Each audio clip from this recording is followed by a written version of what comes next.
Good evening, Jeopardy fans. Once again, we have hashtag Jeopardy Live panel presented by the JeopardyFan.com. It is April 16th, 2016 at 8:30 p.m. This is Season 2, Episode 32. I am Andy Saunders. I will be your host. If you're tuning into the video on YouTube, thank you very much. If you're listening on iTunes afterwards on our podcast, thank you for subscribing to that as well. I'm going to introduce our panel in just a second. Unfortunately for me, I was hoping to actually get Margaret Miles on the panel this evening, but she does not have the requisite technology. So what I'm going to do, I'm going to set up an audio interview and we'll publish that separately at some point in the next couple of days. So if you've got some questions for her, please leave those on the hashtag Jeopardy Live panel.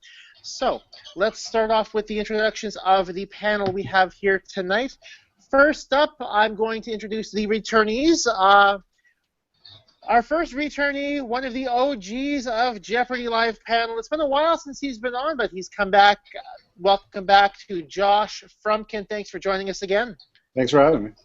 Were you at the DC tapings recently? Yeah, it was Wednesday afternoon. I went to the taping of the teen finals, which was a lot of fun to see the gang. We could talk more about it. A lot of fun to see the producer. I mean, not just obviously to watch the show, and it'll be great when it airs at some point in September, Lord knows how long. But it was a lot of fun to see everybody. So they actually said that this is airing to start season 33. So apparently that's a rumor. I mean, they said they announced it as TBD. Johnny Gilbert wasn't there. Sarah was doing the announcing. And they announced it as TBD, but Alex at one point, either on the show or in the break, I don't remember, said that it'll probably air to start the season. So the kids who won, one kid who won $100,000 to win it, is going to have to wait 5 months before he can tell anybody. So, but I had to wait 3, and that was hard enough. So 6 weeks was bad. Yeah, seriously. Yeah. Oh wow. Okay. Yeah. So our second returning panelist, we've got Mara Apostol. Thanks for joining us again, Mara. My pleasure. Good to be here.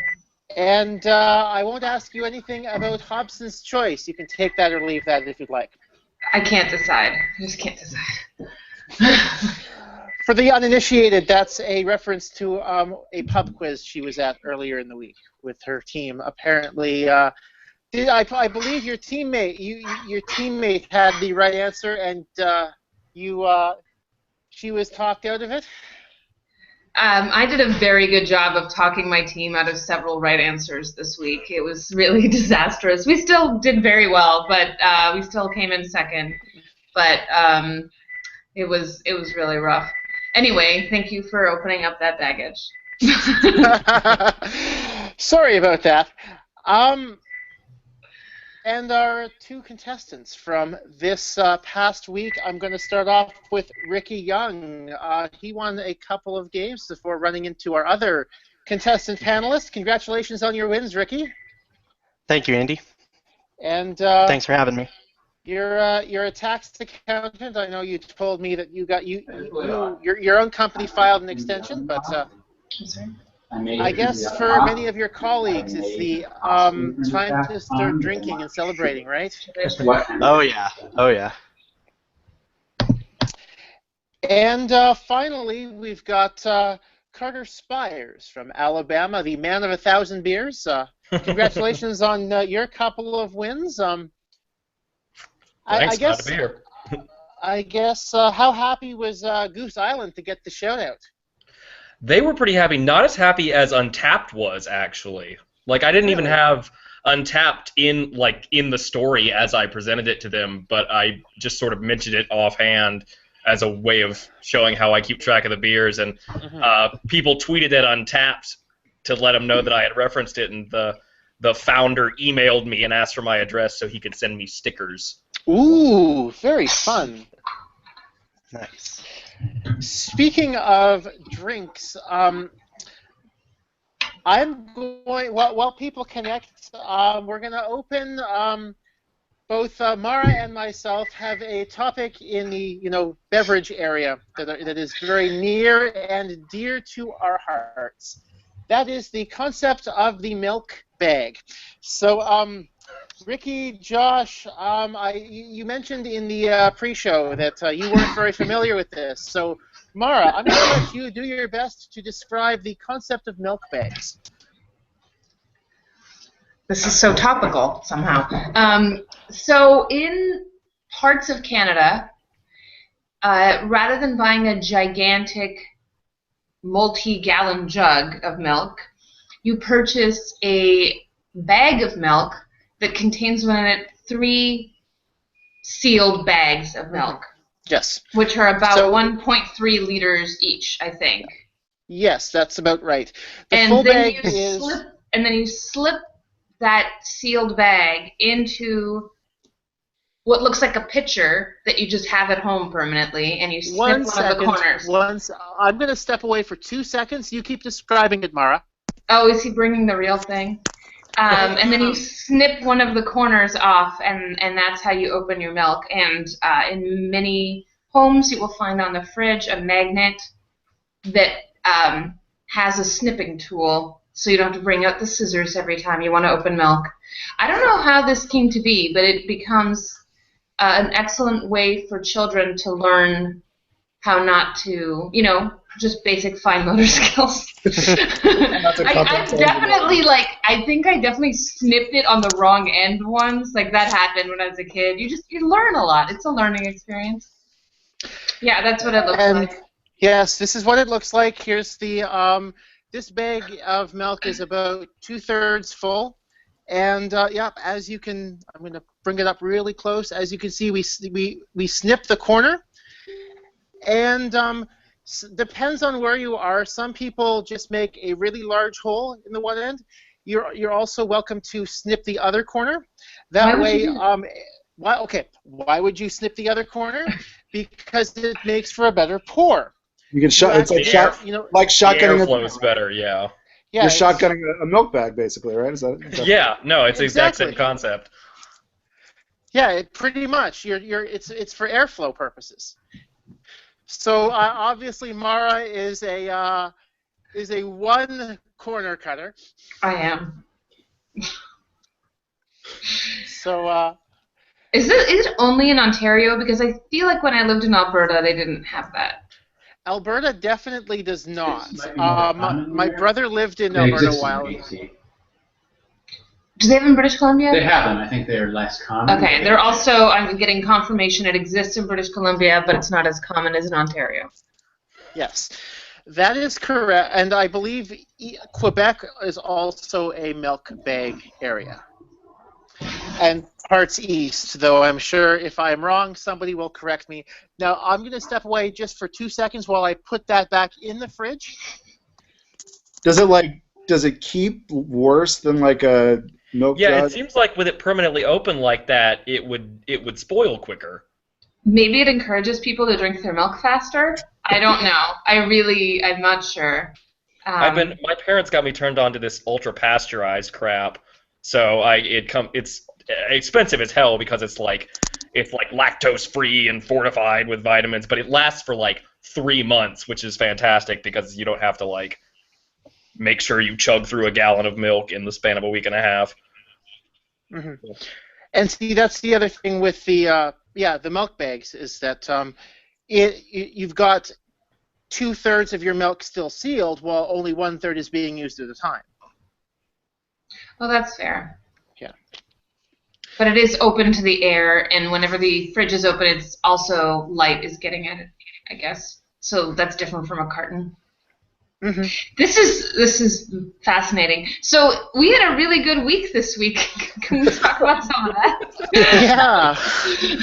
Well, you know what? I decided that I wanted to open with something a little on the, a little on the different side, because a couple people have mentioned to me that, maybe it takes them a few minutes to get connected when we go live, so it's easier to, kill some time to start with before we actually go on to... This has been fillers. Yeah. Okay, so I guess my first question is for Ricky, and Mara. I'm actually curious as to what you think about this as well. Actually, somebody commented to the Jeopardy fan with this information, though I'm pretty sure I knew it anyway.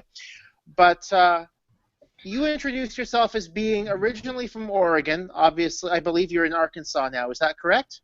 That's right. Now, what was your reasoning for going for the originally from route as opposed to the introducing yourself as from your current location?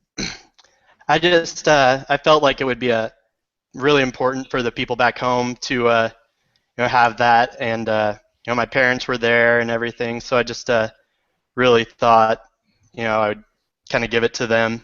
Plus, I lived there more, so that's why I chose to use the originally from rather than Bentonville, Arkansas. Okay. Now, Mara, I know you have ties to Canada. So I'm curious as to what. So you obviously you elected to say you were from Miami, as opposed to the originally from somewhere in Canada.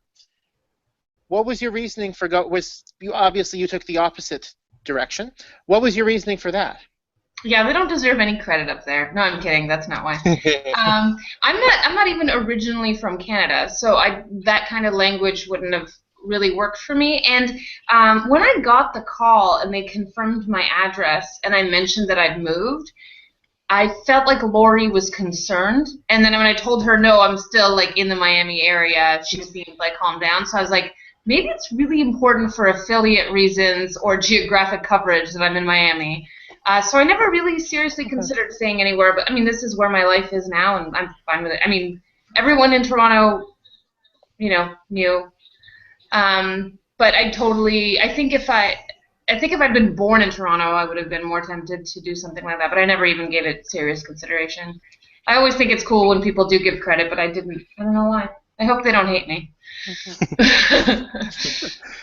Well, I think everyone has their reasons for going one way or the other. Now, I guess, Carter and Josh, what are your thoughts on the from versus originally from? Well, I did. So I live in Tuscaloosa now, which is about an hour west of Birmingham, which is where the University of Alabama is. For me, that was an obvious choice to say originally from Birmingham, just because I grew up in Birmingham. I lived there until college. And then I'm back here for law school in Tuscaloosa, but I've only been here for like a year and a half. I'm going to be moving away after law school's over, so it wasn't really a question of putting Tuscaloosa on there, even though I like Tuscaloosa perfectly fine. I think for me, if I had been further down the road, say if it's a couple years down the line, because I don't plan on staying in Alabama after graduation, so if I had been back in Houston where I went to college, or in Boston, which is where my girlfriend lives, if I'd ended up in a place like that, I think I probably still would have gone with Birmingham, just because as a thing specific to that, you really don't get a lot of Jeopardy contestants from Alabama, period. So I think I would have gone with that as opposed to Texas or a larger city in the Northeast, just because that would have been a more unique thing. Yeah, to be honest, like I'm very local, like I live near DC, I grew up near Baltimore, like whatever, but it never even occurred to me, like I just assumed always that the originally from people were people who live in LA, and they didn't, I mean, I've obviously 100%, and like I thought it was like Survivor, like 90% of the people on Survivor are like wannabe actors and actresses who live in LA, it seems like, and so they say they're from like wherever they're from, and so I thought Jeopardy just didn't want all these people saying they're from LA, and so they said originally from, wherever. So I think it's totally cool. Like people should absolutely give credit to to where they're from. It never. I mean, I'm not from that far away. So. Ricky, which market did you do hometown howdies? I did hometown howdies for the Canyonville market. So I had to update some things because I went to college in Arkansas, so I couldn't use that. And anything that I do here locally, I couldn't use. So I had to be creative a little bit. Yeah, my ideal hometown howdy fact would have been Rice University alum, but that's local to Houston rather than Birmingham, so I had to like use my high school and stuff like that. Mm-hmm. Yeah, I was in the same situation. I couldn't say where I went to law school because that wasn't going to be cool. I was like, I haven't lived in Miami that long. I don't have that many things I do here. I go to pub quiz and I go to work. But yeah. So I guess now is probably a good time to start into actually talking about the games from last week. To both Ricky and Carter, of the other 9 members of your group who aired this week, who were the toughest in rehearsal? I'm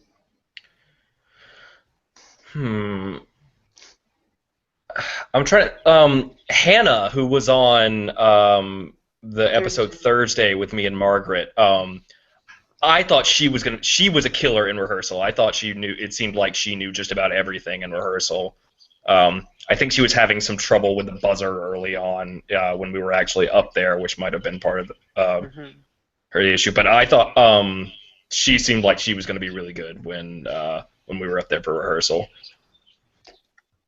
Yeah, and I remember particularly being kind of nervous about Thaddeus and Catherine, so them coming up as my first game was pretty nervous. But I mean, everybody there was so good, as you could see eventually throughout the week, that it was hard to say like I was scared about one person more than another, and that goes for both weeks that I was there.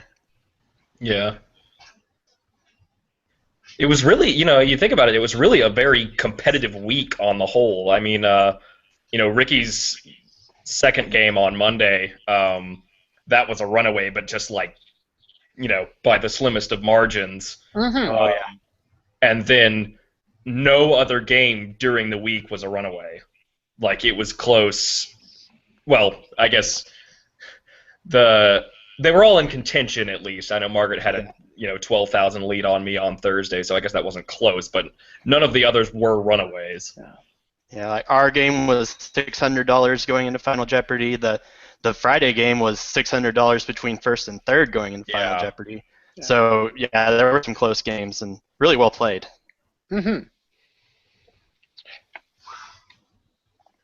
I mean, also to you, I guess, Ricky, having 2 runaways or lock games in 2 games, that, I guess, what's the feeling of having that, not really having to worry too much in Final Jeopardy? Just having to make sure my math was right. Just doing those mental calculations over and over a few times, but it feels nice, especially after Monday's game where I missed Final Jeopardy. Just being able to go in knowing that you're going on to the next game, if you did the math right. And then,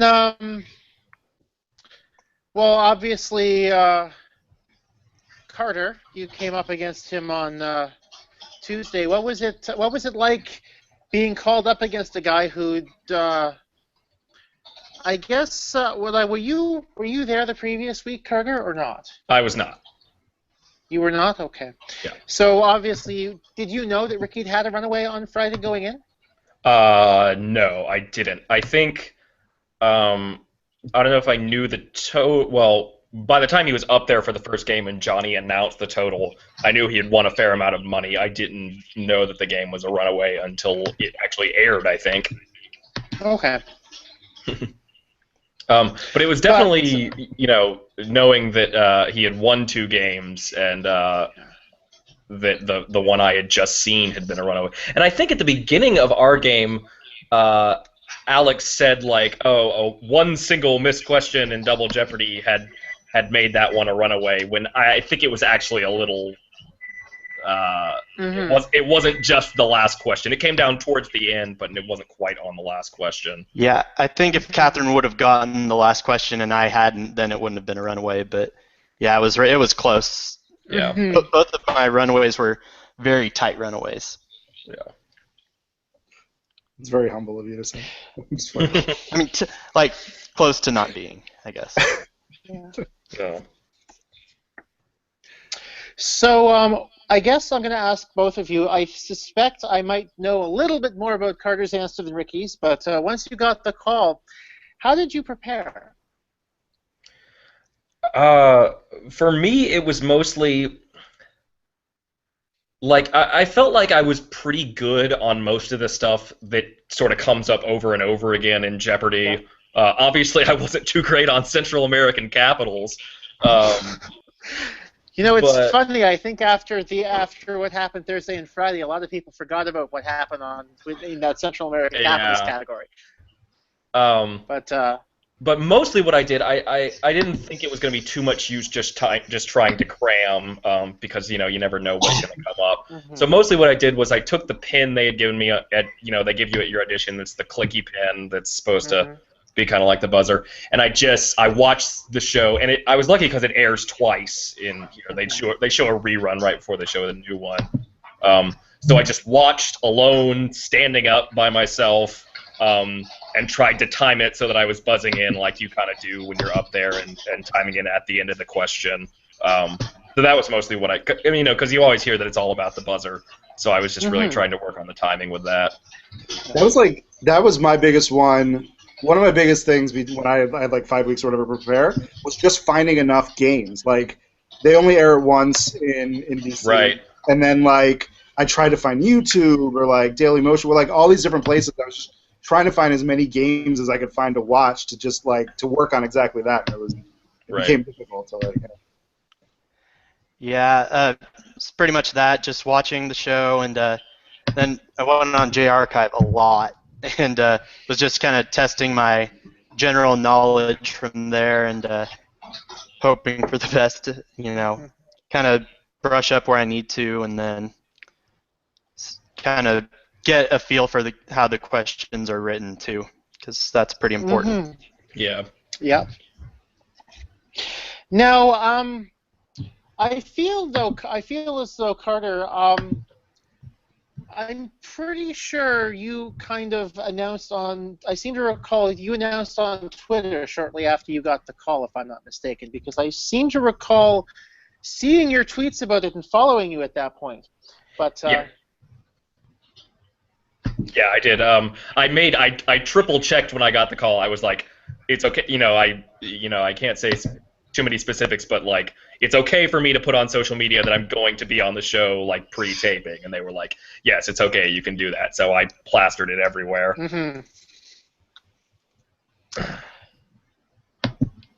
Now, speaking of Twitter, you seem to have taken the. I guess the best thing to do now is call it the Nikki Peters approach. Yeah. Slaying trolls. Yeah. So it's funny for me that was actually inspired, and Andy, I think you saw this story. Yes. For me, this was actually inspired by a previous college contestant. It was the 2014 tournament. And I had watched. I think it was one of the quarterfinal games. And I just. Like, I didn't say anything like, I wasn't one of those people on there like, oh, look at that ugly Jeopardy contestant, like, they blah, blah, blah, shit like that. But I think they all missed what I thought was an easy final Jeopardy, and then the betting was a little weird, or so I forget exactly what it was, but I said something that was, like, not terribly nice, and Whitney Thompson, who I think she was from OU. Oklahoma, yeah. Yeah, she had been the winner of that game, and she retweeted it, and I was like, oh, wow, I feel like a gigantic asshole.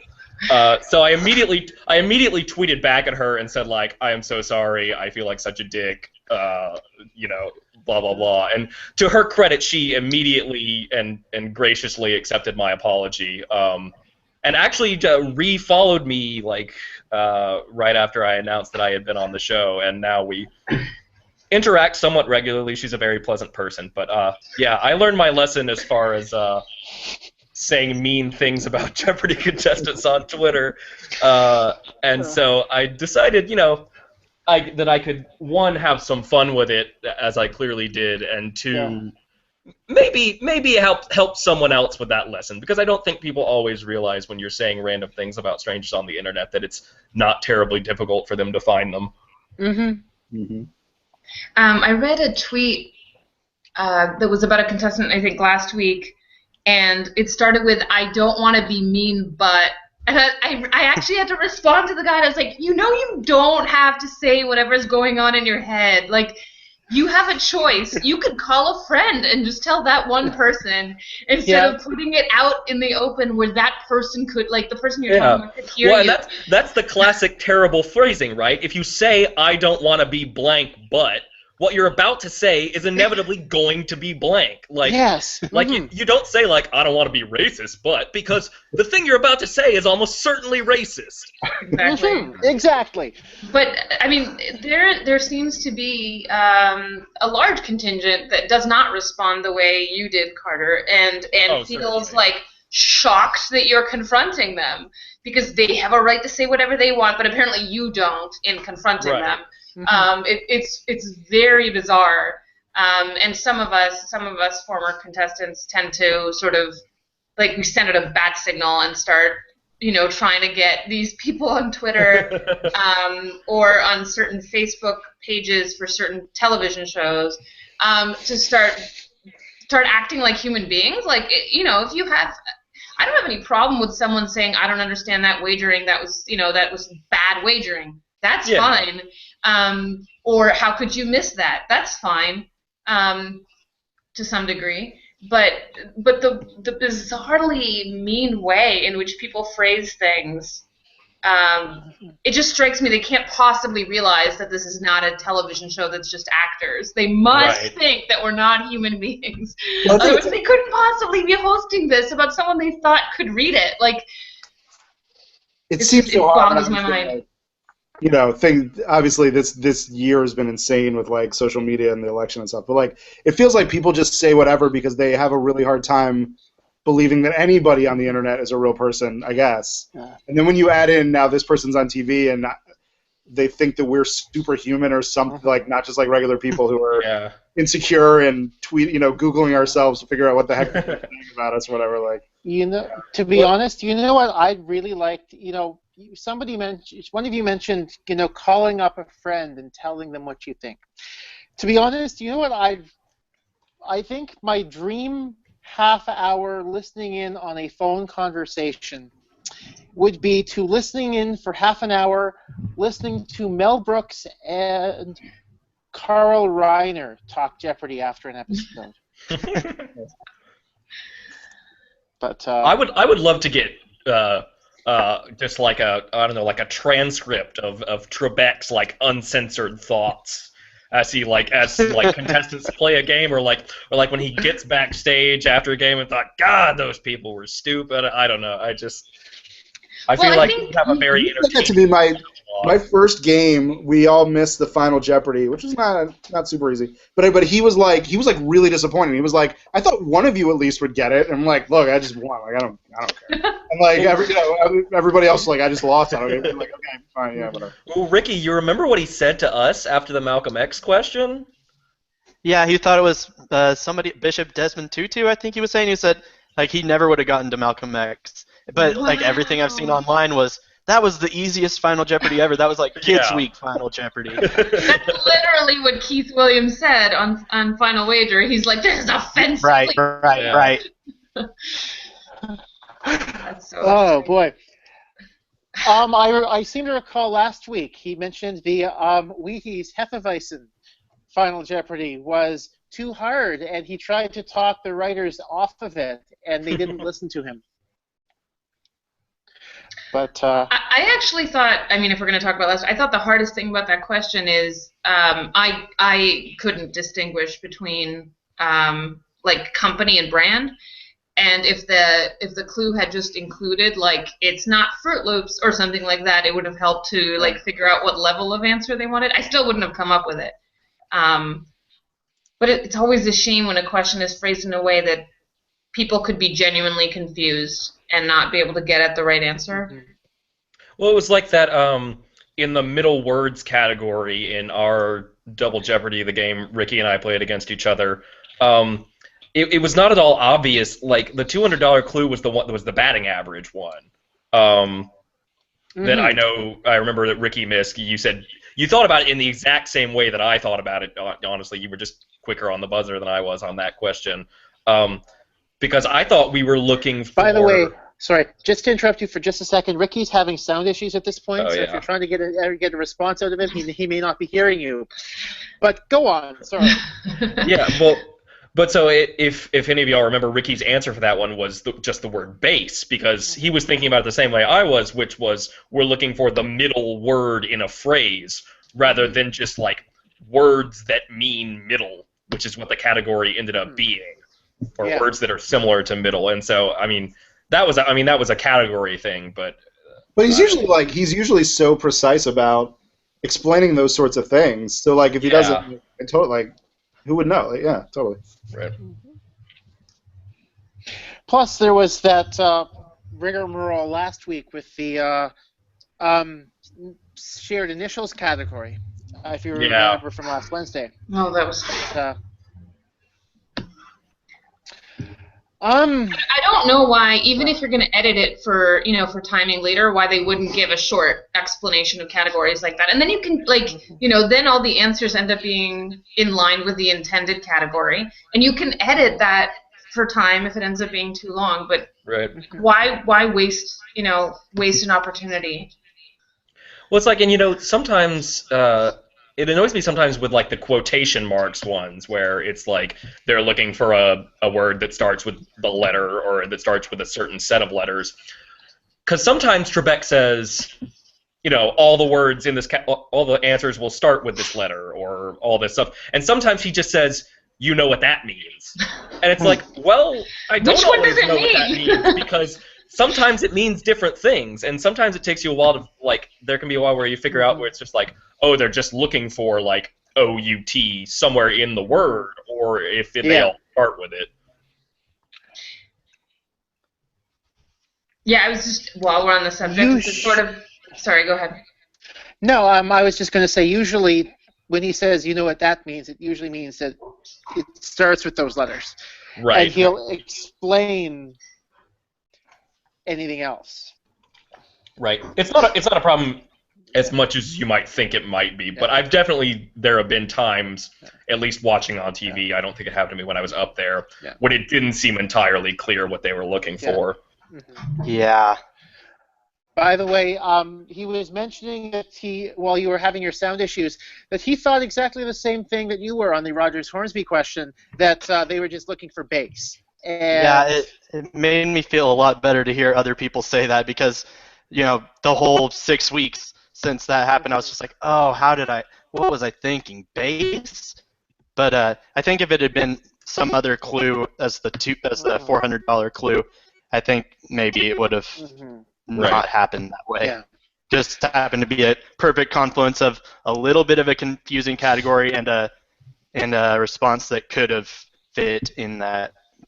Well, in terms of 2010's baseball, yes, 424 is a perfectly cromulent on-base percentage. I guess the early. The baseball historian in me tells me, well, guess what? Rogers Hornsby, yes, he did bat 424 in the 1920s. So 424 would have been kind of a low on-base percentage for him, I'm sure. But yeah, he was quite a good bat. He was quite good with the bat. So in that Tuesday game, do you wish you'd bet more on your last daily double, Ricky? Oh yeah, I mean but of course there's a lot of things that could have went differently in that game. So I didn't realize it at the time, but watching it back, I was like, man, I could have bet $1,000 more on that daily double, especially when it was Ambrose Burnside. But it's just one of those things, I guess. That's kind of one thing I wish I would have thought about more when I was preparing was the daily double wagering. I focused more on Final Jeopardy wagering, but all my daily double wagers I felt like I underwagered a bit. Yeah. I definitely felt like, especially, and you can literally see it when you watch the episode, you can see it in my face that the moment I got one daily double in 3 games of playing, which is kind of crazy to think about that I won 2 games without getting a daily double. But you can see it in my face the moment the "Don't Tread on Me" clue pops up, and it's like, oh, damn it, I should have bet more. Especially considering Margaret was basically owning you left, right, and center at that point. Yeah. And it ultimately doesn't end up like, because if the rest of the game goes the same, I think if I had gone for a true daily double, I would have gotten 3,600 more. So I would have been at like 23-6, which would have changed the betting because she wouldn't have been. I forget what the terminology. Like, she wouldn't have been crushing me, I think is the terminology they use. Mm-hmm. But ultimately, like, we both got Final Jeopardy right, so it wouldn't have made a difference in the outcome. Mm-hmm. But I definitely should have gone for it all on that one. But I mean, I would say again that daily double wagering is usually something that people don't pay a lot of attention to. Also, I think generally people underwager on the daily doubles and overwager in Final Jeopardy, but at least in proportion to how people usually play on those questions. People usually have a better response rate on the daily double at any level on the board compared to Final Jeopardy. But by the way, fact. I mean, Margaret's daily double wagering was really on point. We were really impressed. She was really on the ball with her daily double wagering. And I don't know how, like, her she has, this way of just seeming just like, I'm just here to answer questions, right? And so you're wondering, like, and she's going in order on the board. She's not, like, like looking for the daily doubles or anything like that. So when she got to wagering, I was like, this is going to be interesting. Like, has she, how ballsy is she going to be? And she just, like, went for it again and again. It was very impressive. I think we were literally applauding, which is not something we do every episode we watch. It was really great. Yeah. Her first game, though, right? She had like in daily double or in Double Jeopardy. Yeah, it was a daily. She had a daily double in a literature category in our game. I was like, and she definitely could have bet it all on that one. Yeah. Not that it ended up making a difference, but yeah, she probably would have crashed Twitter had she gone for gone with the Philip Tew strategy. She probably would, after her interview and then doing that. Man. She would have broken Twitter. She's popping up everywhere. She got I think Jezebel had a thing about her. I literally just got a Facebook message from my girlfriend telling me that there's a BuzzFeed article about her. She's blowing up. Yeah. Huffington Post did a big article that linked to the Jeopardy fan, which I'm very appreciative of. Thank you very much, Huffington Post. What's it like standing two podiums over from somebody who's just completely demolishing the game like that? It was a little demoralizing. I will say that I was not surprised. Well, I mean, I was surprised that she was doing that well, but it's not like, I feel like some people might go in and you look at a person as sort of unassuming as Margaret is, and you wouldn't expect them to be a great player. But the moment we were standing outside the DoubleTree that morning, waiting to be picked up, and I saw her with the group sending out there, and the look in her eyes, I was like, this woman is going to be trouble.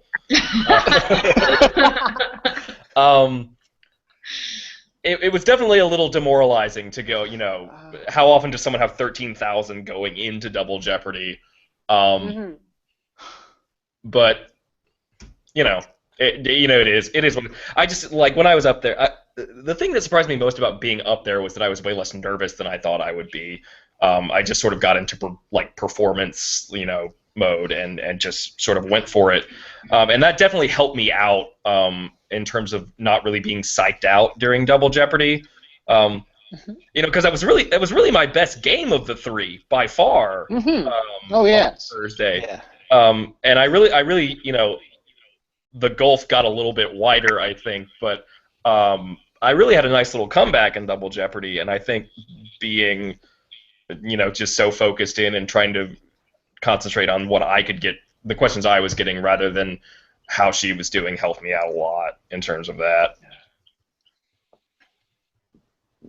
That actually makes sense. Yeah, I mean, she definitely was a machine, but there was like a little bit of attitude, I thought, in Friday's game, I guess, when like McKinney would get something. It happened like twice or something, where McKinney would get something wrong, and she would just have, it felt to me at least, she would have just like the smallest tone of voice, like, no, it's actually blah, blah, blah. A little bit of like, no, I mean, would it does surprise you at all that a librarian would have that?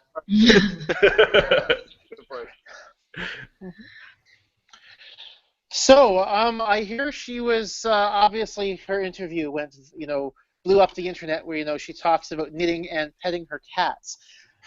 I hear she was doing a lot of knitting pretty much at any time she was not actually on the set. True or false? True. True. Do you know what she was working on? I don't know. Do you know, Carter? I don't remember. I remember her chatting with. I think she chatted with Karina about it. Yeah. But I don't remember what it was specifically. Okay.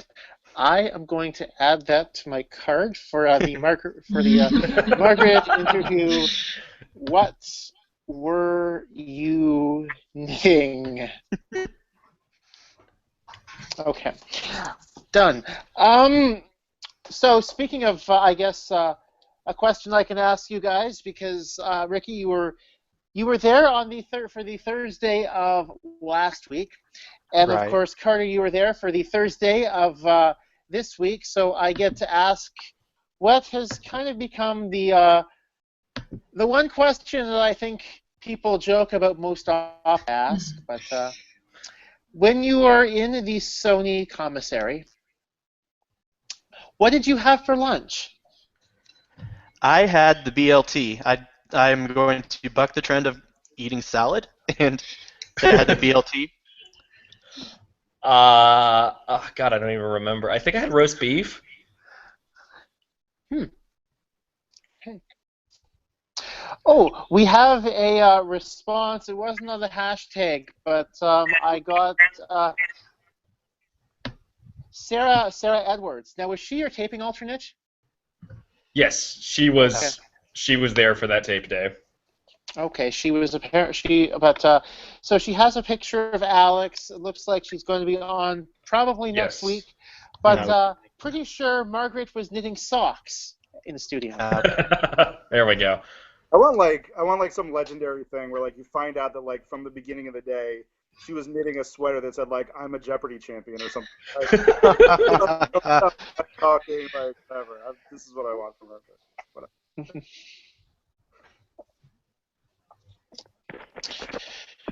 So, my next question for you guys: do you have any plans at this point for your winnings? You're allowed to say paying off law school, by the way, Carter. I'm actually in very good shape as far as that. Part of the reason that I'm back at the University of Alabama for law school is that I could still get in-state tuition, and I also, I think so I was actually a physics major in undergrad, which I realized is not something that made it onto the show at any point, and people with backgrounds like that tend to do really well on the LSAT. So my score there got me a scholarship at Alabama. So I'm paying very little in tuition here, which is very nice because honestly, I really don't think it's worth going to law school right now if you are gonna go, 6 figures into debt for it.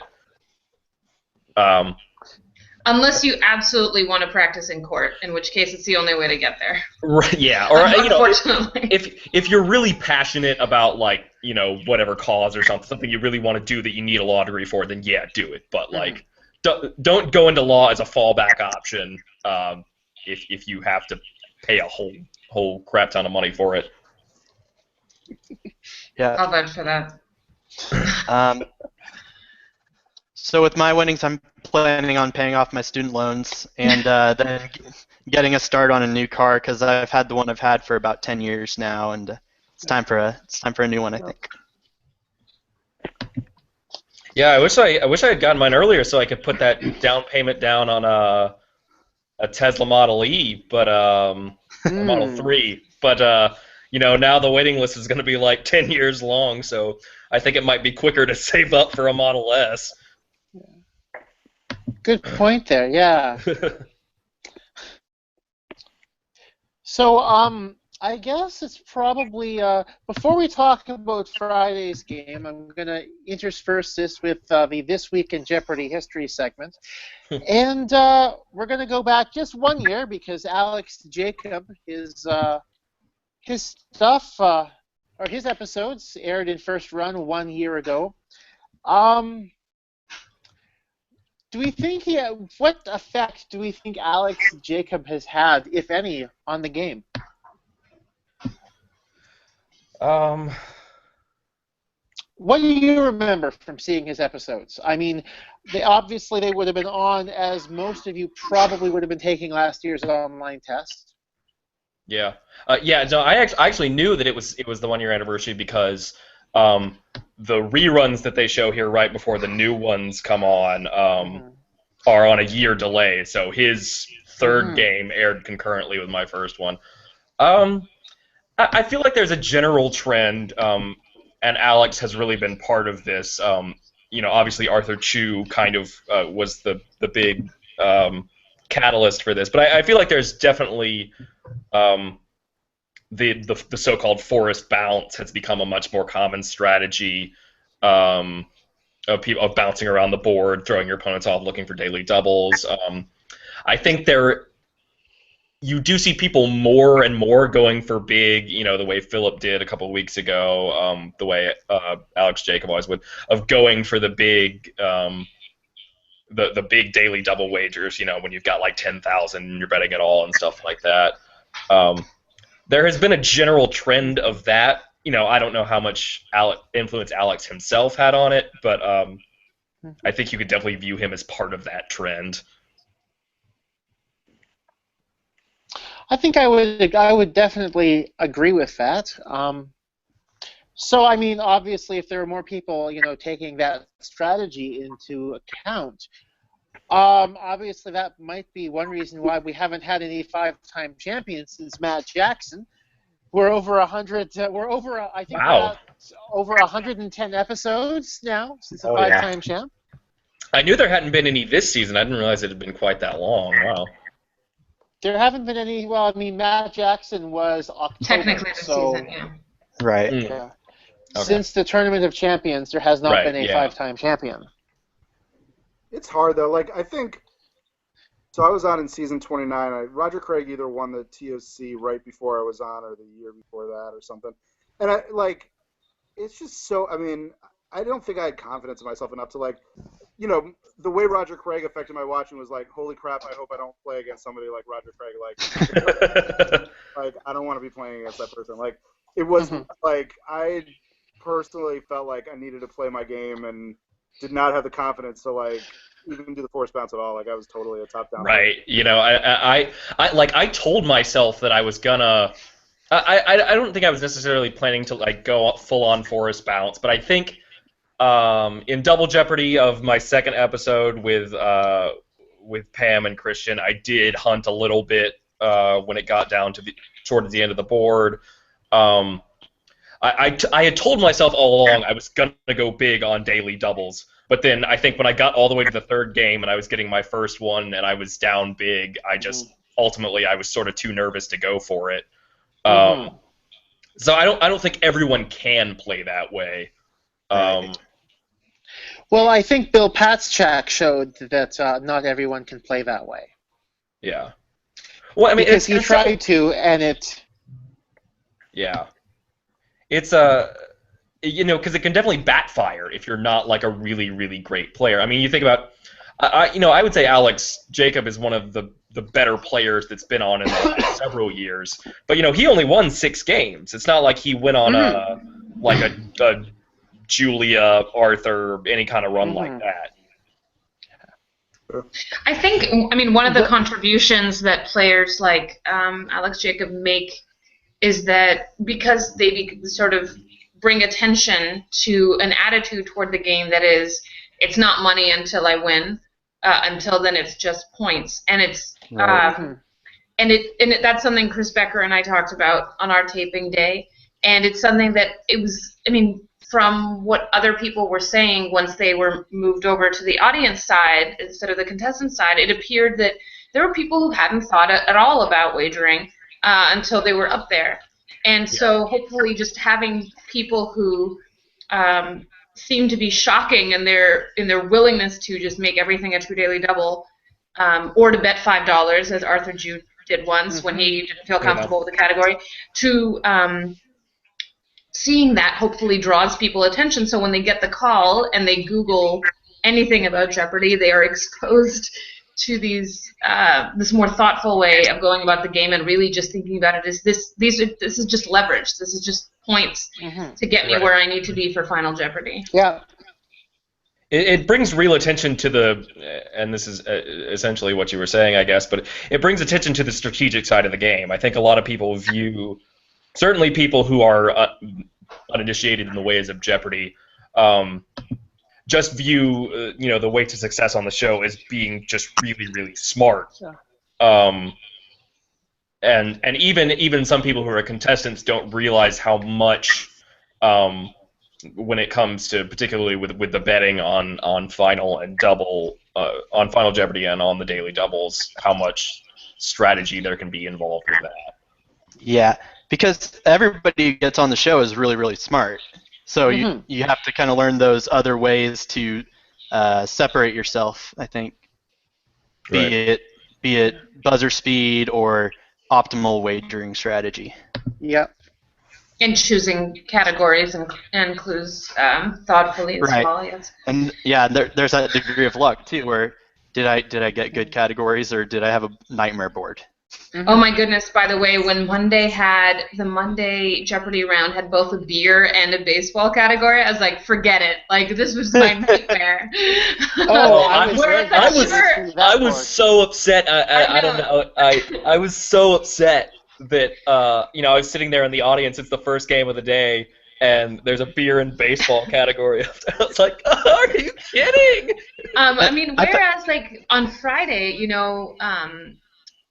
Andrew, it appeared like he came alive once there was a history category up there, and there really wasn't one in a single Jeopardy round. Like, it's that kind of stuff, that luck of the draw aspect is so huge.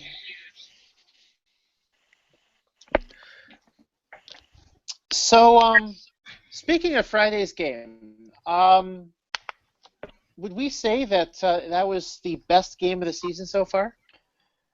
That's one I've seen, for sure. There was another game this season where it was, I think, it came close to making the record, right, for the highest combined score. Was that the Tim and Chris game? Yes. So that was Becker's loss to Tim Coots, yeah. Right. Yeah. I think it's really easy to remember only the most recent awesome games, but it was incredible.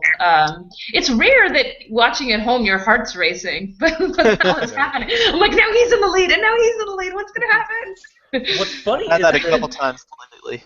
Yeah, I was more nervous watching my first game, the one with me and Ricky. I was more nervous watching it than I was up there. Like, I knew what was going to happen, and like my heart, because I'm not sure I processed until I was watching it live how really back and forth Double Jeopardy was that day.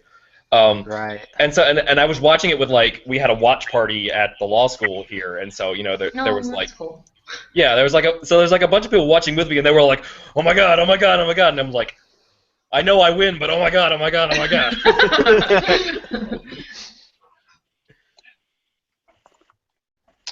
Did you guys have the same feeling? Getting nervous watching your episode or episodes?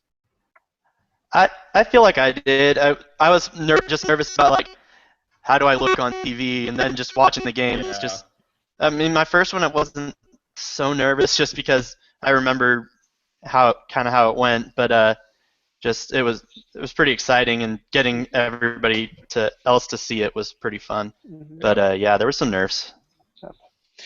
So, I guess going back to Margaret, do we think that people seeing her on Jeopardy might cause people more I guess a more diverse crowd of people, being like, well, maybe I thought I was like Margaret, but look how well she did on Jeopardy. Maybe I could do this too.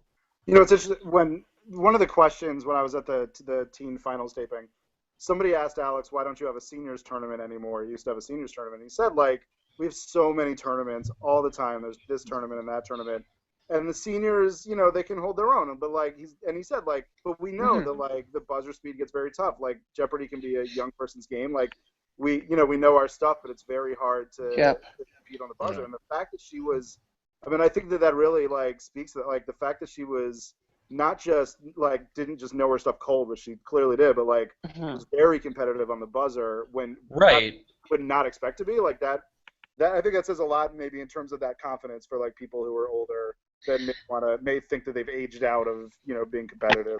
So watching from home, I actually could. Was she winning buzzer races? Is that what was happening? Okay. I mean, there were definitely ones like she ran that pasta category in single Jeopardy. And I was like, but she beat me on the buzzer quite a number of times. Like in that, like in one of the last categories in Double Jeopardy was Australia, I think, there was a bunch of stuff about Australia, Sydney, I think. Yeah. Sydney. She beat me on a number of clues in that category. So, I would say the knowledge was probably the biggest thing for her in that one, because I think I won my share of buzzer battles. I'm sure most of the questions I got she knew, but she was more than competitive on the buzzer. She beat me plenty of times. Okay. So I'm just going to run through the hashtag and comments a little bit. Back to the milk discussion we had earlier. First up from Todd Gisa. It takes me maybe 3 days to drink a gallon of milk.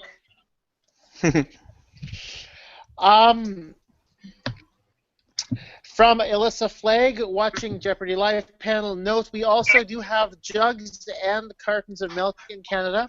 I presume those are for expats so who the can't bags quite... the bags are an alternate option. Well, I would say they're... Okay, in our grocery store, we have, like, one fridge full top to bottom of bags, and then you've got maybe... half, maybe 2 or 3, maybe a shelf of cartons, maybe a shelf of jugs in various sizes. So at least here, the majority of it is in bags, and jugs and cartons are the alternate option, I guess. As I said, for those expats who seem to have issues with, or who just want to buy milk in smaller amounts. I also have to say, because my boyfriend's mom emailed me, because she doesn't have Twitter, to say that they also had a very large milk bag in a cardboard carton with a tap on the outside when she used to live in Alberta. Kind of the way, I guess, you can buy coffee, and it comes in a carton. Yeah. Anyway, that used to exist. Still Andy back with jugs and cartons of milk also. I don't think they have those in Canada. I only saw the bag. That's all, as far as I know. We definitely have cartons up there. Yeah, we have some sort of cartons. Also from Alyssa Flagg, hunting for daily doubles makes it harder to understand some categories. No, starting with the lowest value is instructive, at least to her. Well, you know what? As Carter and Ricky showed on Tuesday, in the middle word with you category, starting at the top, you can have the same problem. And as I think we mentioned last week, Jeff would have had exactly the same problem in the same initials category had they started at 400. Because there was a fundamental misunderstanding of what the category was looking for, which Alex should have explained. Having now sat in my life through 8 tape episodes of Jeopardy, having been on 3 of them, whatever, like, Trebek says that. He's like, I want everybody to start at the top. I don't think you should dive. Like, you're going to get into the category, etc. I'm sure there's some, like, get off my lawn, like, somewhere. Yeah. He did make that. Sorry. Go ahead. He did make that comment during that shared initials category. I think they mentioned it on the panel last week, but he definitely said that's why you should start at the top of the category. But I guess they Yeah. cut that out of the show. Yeah. I feel like for most categories you can do fine looking wherever you want. But certainly Right. they'll run like the trick categories sometime. Like there was one I loved Like for fairly Yes, obvious no, or reasons. maybe, or something like that, or each. What was that one? There was one Yes, recently no, or that was like U.S. states, and the Yes, answer was US Alaska. states. Yeah, The I answer remember was that one. Alaska, Alaska, Alaska, Alaska, Alaska, and then the last one was Alabama. Alabama. So I have to ask you, remember Ricky. that one. Yeah. So I have to ask you, Ricky. Had you been able to get in first? Would you have answered Alabama, or would you have said Alaska? I would have said Alabama. But I didn't get in first, but I would have said Alabama. Okay. I think. Yeah. Well, I mean, when I was watching that last Friday, I was like, well, it was kind of like building up to like because the commercial break had happened and we were trying to figure out, Right. okay, we've had 3 Alaskas. What's going to be the $1,000 clue? And, Yeah. Because they've done that before, I think, where that they'll do They've it. done like, it a couple of times. Yeah. Somebody mentioned it to me after the. Oh yeah, Ian Dreyer brought it up and I retweeted it out. Who? Let me just bring that back. Oh yes, there was the Take This Category Last from January 17th. 2006. That was interesting. Let me see. That was the one that I'm going to just referenced all the others. Is that right? Yeah, Like each question in the category referenced another category. I believe that's what happened. Let's see, historic.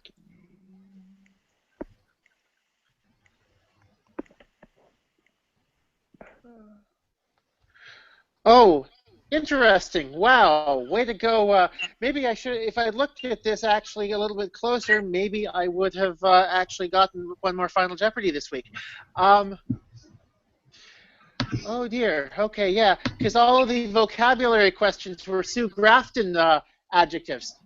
Or Sue Grafton title words. Can I say, by the way, speaking of getting questions, this is like a nothing whatever, but like in terms of people saying, what can you read to learn whatever. I'm reading some book about like the history of the popes, which is like a random whatever. But I got the 30 Years War answer from Friday's show only because I'm reading this book about the history of the popes because it talks about like how the 30 Years War started, stuff like that. Which does absolutely. That's probably, to be honest, I think the 30 Years War has probably my favorite war initiation story of all. Being that a bunch of people got chucked out of a window. Yeah. And they survived. Yeah. They got defenestrated. My favorite word. I love that word so much. The second defenestration of Prague, and the people who got defenestrated, they survived, and it was chalked up to an act of God. Second defenestration of Prague. Yeah. Yes, it there is. was a first defenestration of Prague at an earlier time. God help us, there'll be a third one. God will. My guess is that the third defenestration of Prague will probably be somebody joking after being kicked out of a bar. Right. It is funny though where you pull answers to questions from, like in the fighter planes category on Tuesday's game, which I did really well in. I think it was the $1,600 clue was this Paris tennis stadium is named after a French fighter pilot who did something. And I got that one, and the reason I knew it was not because I know anything about French fighter pilots, it's because I'm a big tennis fan, and I know that the center where they play the French Open in Paris is called Roland Garros.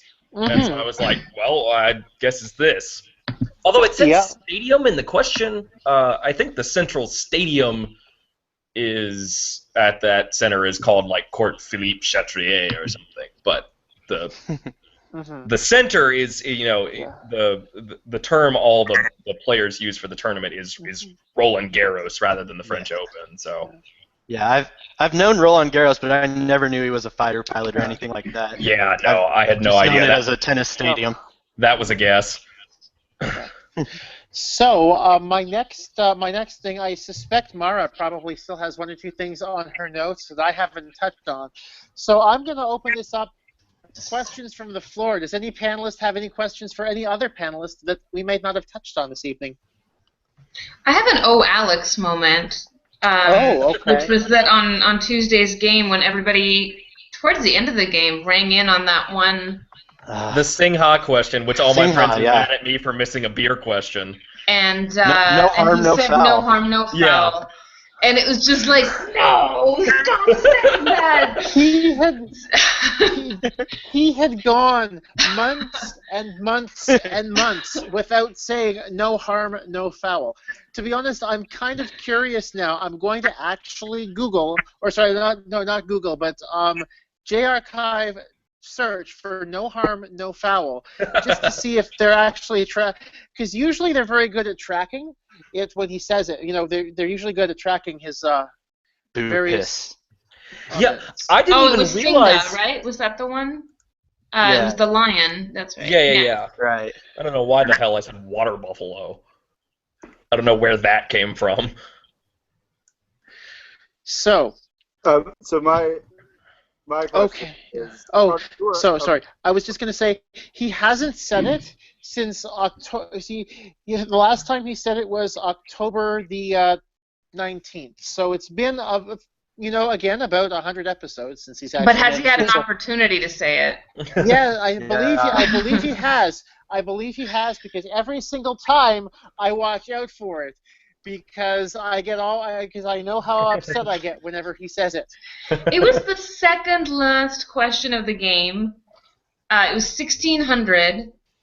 Yep. Of course it matters. Of course. Oh, yeah. How can you just... And so, like, it's as if he's trying to undo what the publicity about people like Alex Jacobs and Arthur Chu accomplishes by being like, doesn't matter what happens. That was... It's I mean there's an adage that Alex is probably the least qualified person to give advice on wagering and strategy. But every single time it just drives me up the wall. I literally wrote it on my notes with a star. And then that 2000 clue right after that, I was yelling at the TV, "Oh, it's bot!" But I don't know if I just forgot it when I was up there or just didn't have the. Yeah.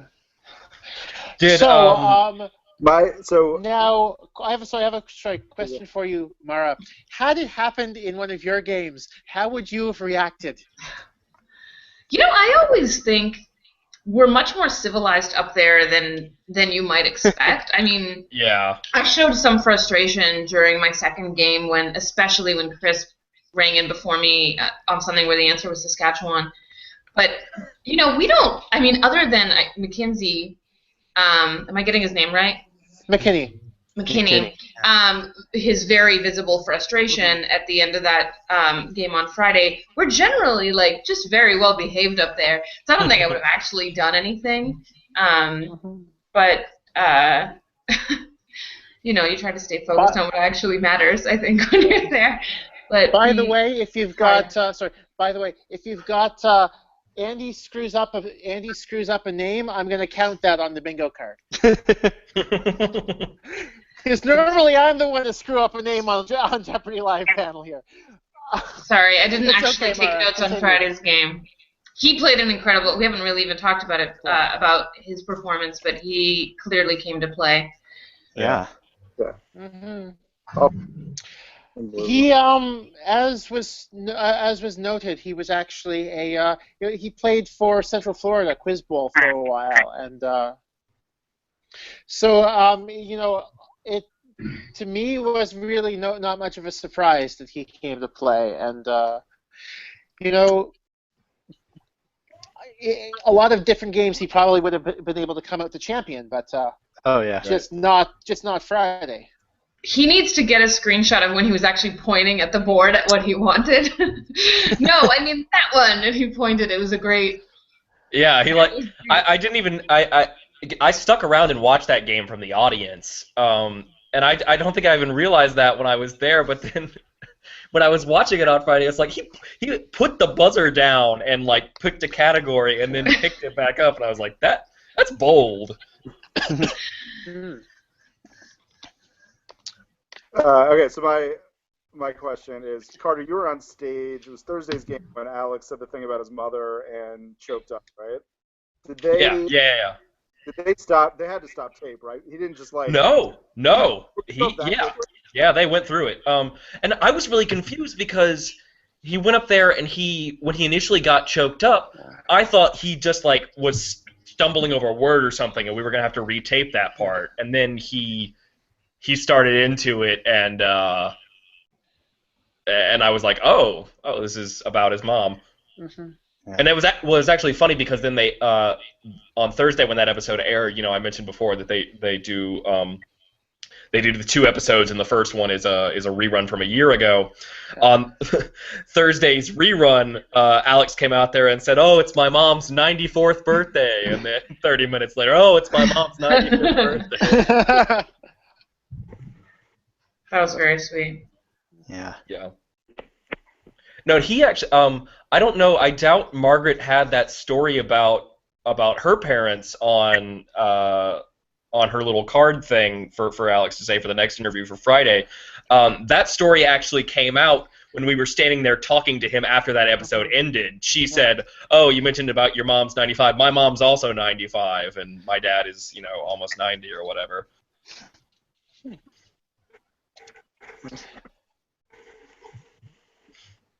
So, along that lines, speaking of interviews, did Alex talk about what you'd hoped he was going to talk about?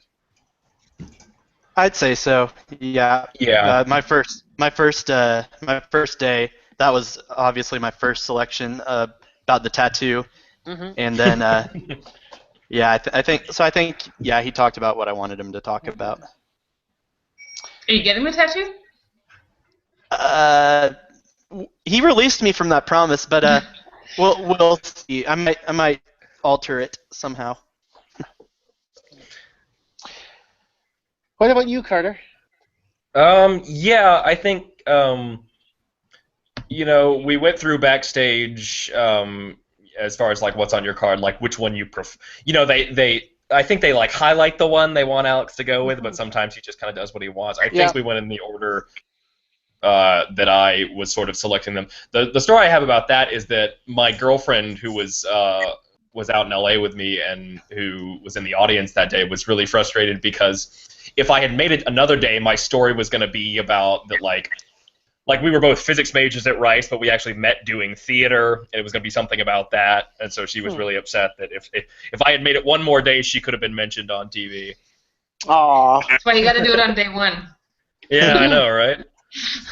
You'd think Alex would be all over that kind of a story because he's usually all over the how we met kind of thing. So. I guess, okay, a question I would have is, are there any clues that either, like from when you were on the show, that like really were memorable to you, like you were happy that you got them or you were mad that you didn't, or ones in particular like that you didn't remember that you got, and so when you were watching yourself on the show when it aired however many weeks later, you were like, oh wow, I got that right? Because I was very happy that I got, I guess it was in the first game, the question about the stand. Right. It was about the mini. Yeah. It was about the mini series, but the stand is my favorite book, so I was really happy about that one. And then there were a couple. I think it was also in that one the Franz Josef question in the sideburns category. I have no idea where I pulled that answer from. I was watching that and I was like, how did I know that? For me, I'd say it would be my daily double getting a Chichen Itza in the first game that I played, because I'm not entirely sure where I pulled that from, but got that one. And then one that I heard about a lot from people here was getting the Ozarks in that state song category. I think a lot of people said you wouldn't be able to show your face around here if you didn't get that one. So. Oh yeah, people were really happy. People were really happy I got To Kill a Mockingbird at some point. if I can hail back to, I think it was in my second game.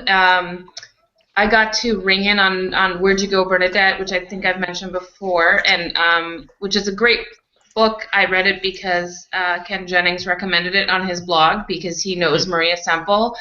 And then I mentioned it, like I went back and found on the Ken Jennings board when he initially had talked about it and someone had written their review and I chimed in.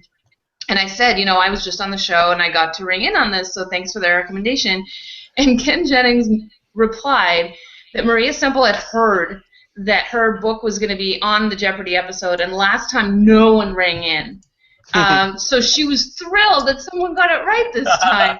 And I was like, well, that's pretty special, because I really liked the book, and again, you don't think about the subjects of the questions as being actual people who care whether people get it right or wrong. Yeah. Right. And it was just a nice little circle. Now, did you answer what is Where'd You Go, Bernadette, or did you just? Yeah. Because I think they brought that up in the briefing about answering in the form of a question, but what if the answer is a question? Right. No, I think I said what is Where'd You Go. Right. I could have gotten away with Where'd You Go. Yeah, that was a fun one.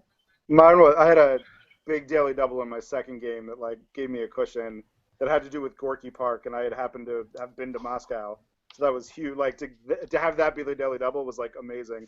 But I think my best one was the game that I lost. I watched with the person who won because she lives 20 minutes from me, and it's just the fact that Stephen Foster wrote "Oh Susanna" was just not in my frame of knowledge at all, and I didn't remember the game.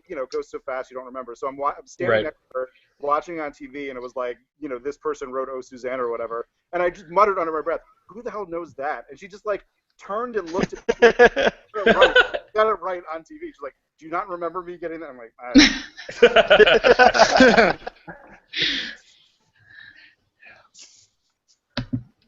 So any other questions at this point?